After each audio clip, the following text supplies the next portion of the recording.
bienvenidos a mi canal de Ruf Thoughts, yo soy Rufs.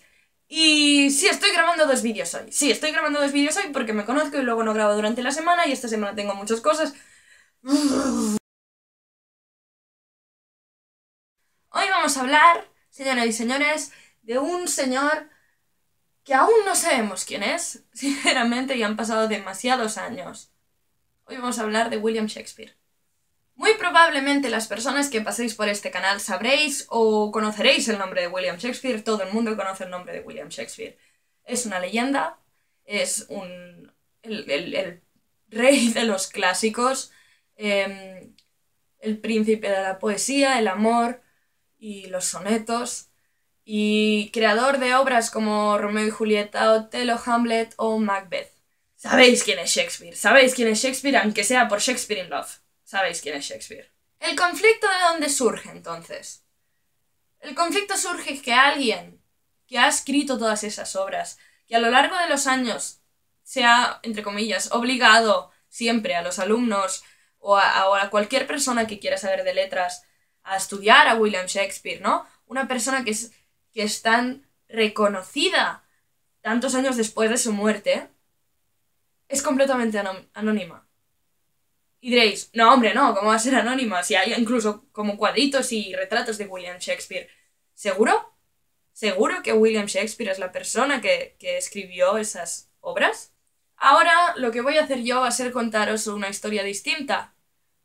Una historia que no cuadra por ninguna parte y que vosotros mismos os dejaré juzgar.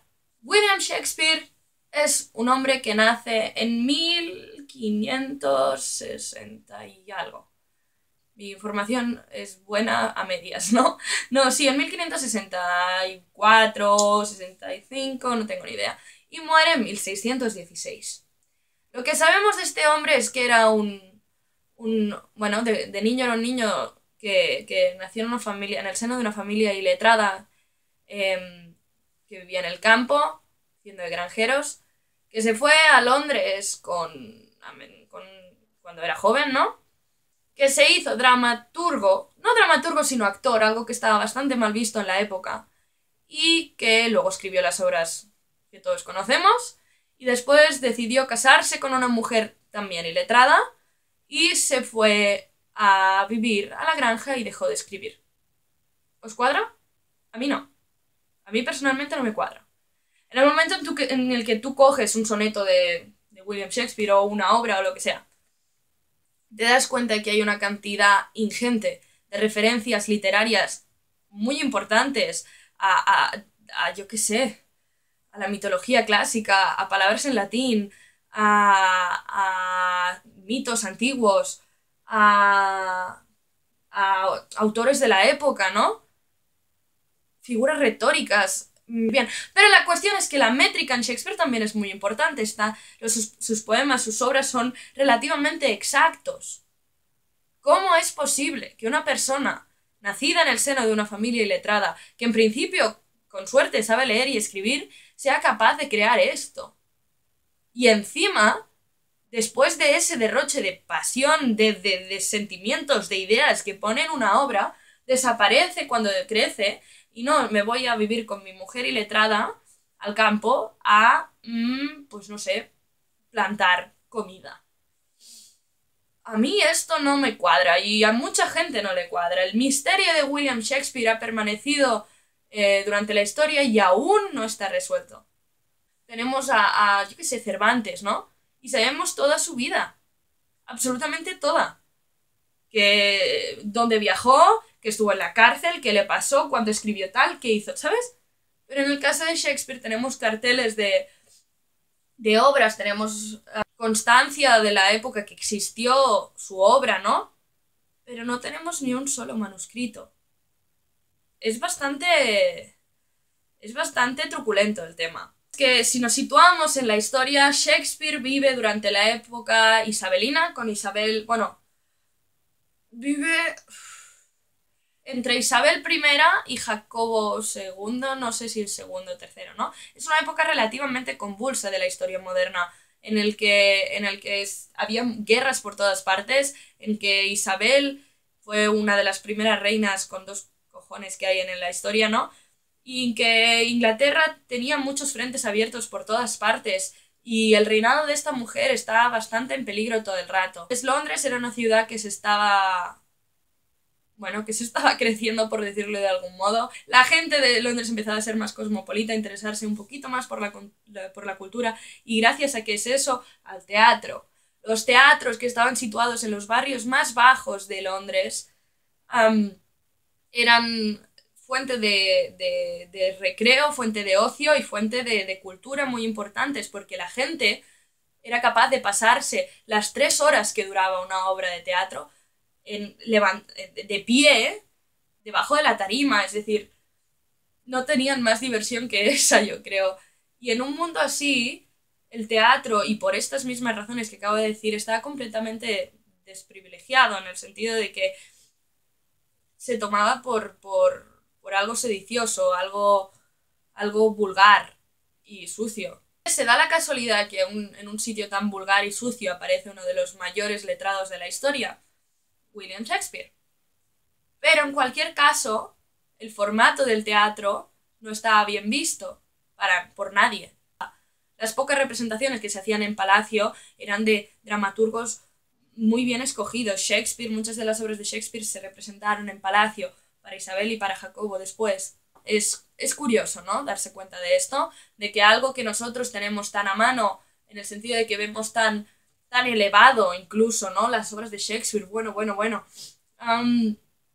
en aquel momento fuera algo menospreciado y absurdo, ¿no? Pues ahora que ya nos hemos introducido en el contexto y en el misterio de la persona de Shakespeare, lo que tenemos que decir es ¿quién escribió las obras de Shakespeare? ¿Quién fue la persona que escribió eso? Y todo el mundo aquí me dirá, claro, William Shakespeare porque, no sé, era un niño prodigio y salió del campo, aprendió a leer y escribir, se leyó, yo qué sé, a Platón, Cicerón, Aristóteles y a todo Dios y a Petrarca si hace falta, y luego dijo, pues voy a escribir. Podría ser y sería muy bonito de creer eso, pero no puede ser que esa persona haya dejado de escribir simplemente porque se va al campo a plantar grano. Es absurdo. No nos cabe en la cabeza y lo peor de todo es por qué no sabemos nada más. Entonces hay muchísimas teorías que podéis encontrar al respecto.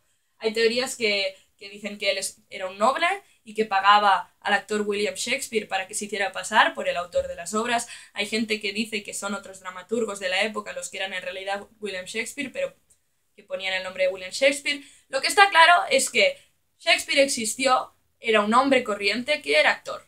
Esa es mi teoría. Un hombre corriente que era actor y al que alguien, que no sabemos, pagaba para poder enseñar sus obras. Porque como hemos dicho, ser dramaturgo era algo vulgar. Pero cuando alguien quiere escribir, cuando alguien tiene esa necesidad, necesita hacerlo, no hay más, y necesita que la gente lo vea, así que no le quedó más que pagar a un pobre actor que con fuerza, con mucha fuerza podía escribir o leer sus diálogos y ya. Y esa es la historia. Esa es mi opinión. Si queréis indagar más en el tema, tenemos muchísimas películas y tenemos muchísimas cosas. Supongo que la mayor parte de gente que escucha hablar sobre Shakespeare en un principio, al menos en la adolescencia, es por las películas como Shakespeare in Love.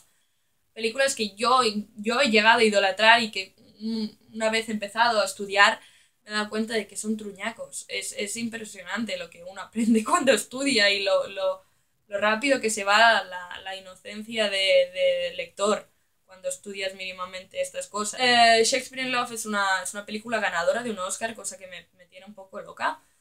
Y es una historia romántica y muy recomendable si queréis verla, pero que personalmente creo que no tiene ningún fundamento. Otra fuente donde podéis encontrar hablar de Shakespeare, que es así a mano, es en Santiago Posteguillo. Seguramente si veis canales como Las Palabras de Fa, que tiene a Posteguillo en un pedestal y normal, habréis oído hablar de libros como La sangre de los libros o La noche que Frankenstein leyó el Quijote. Yo aquí tengo mi sangre de los libros. Aquí no habla de Shakespeare, pero en el otro, La noche que Frankenstein leyó el Quijote, Posteguillo nos cuenta una teoría bastante interesante al respecto y que que cuadraría bastante en cuanto a la época. Otra de las fuentes o de lugares donde podéis oír hablar de este misterio. Es una peli del 2013, creo que se llama Anonymous. No sé el director ahora mismo, pero es muy, muy, muy recomendable y os recomiendo de verdad que si tenéis una tarde que no tenéis nada que hacer, vayáis a ver Anonymous. Anonymous, que está colgada en internet y en todas partes, no es por ser un poco piratilla, pero sí. Es una película que no tuvo mucha repercusión. Realmente yo oí hablar de ella como muy por casualidad y me la vi y dije, jope, la película. Si te gustan estas cosas es súper, súper recomendable y a mí me emocionó muchísimo esa película. Dicho esto, hay muchísimas fuentes donde podéis buscar, pero la fuente mejor donde podéis buscar a Shakespeare es en sus textos, sea quien quien los escribiera. Hamlet, Macbeth, Romeo y Julieta, Otelo, Una noche de verano, y los sonetos. Hay muchísimas ediciones que recogen los sonetos, pero eso sí, buscar siempre buenos traductores. Pensar que leer directamente Shakespeare es muy complicado, porque el inglés es una de esas lenguas que han evolucionado muchísimo y han pegado saltos agigantados de un siglo a otro. Y el inglés en el que escribía Shakespeare, que es el inglés isabelino, es bastante antiguo. Entonces, nosotros que hemos tenido que hacer en clase algunos textos, estaban en los dos idiomas, ¿no? Pero que hemos tenido que leer directamente Shakespeare, es bastante complicado. Bueno, espero que os haya gustado este vídeo, a mí me ha encantado hacerlo como siempre. Si queréis que os hable de literatura inglesa o de cualquier literatura o incluso de la lengua inglesa en sí, para mí será un placer porque realmente es un tema que me interesa muchísimo.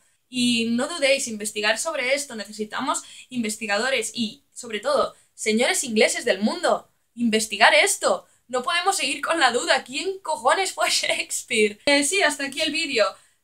Hasta la próxima. Chao.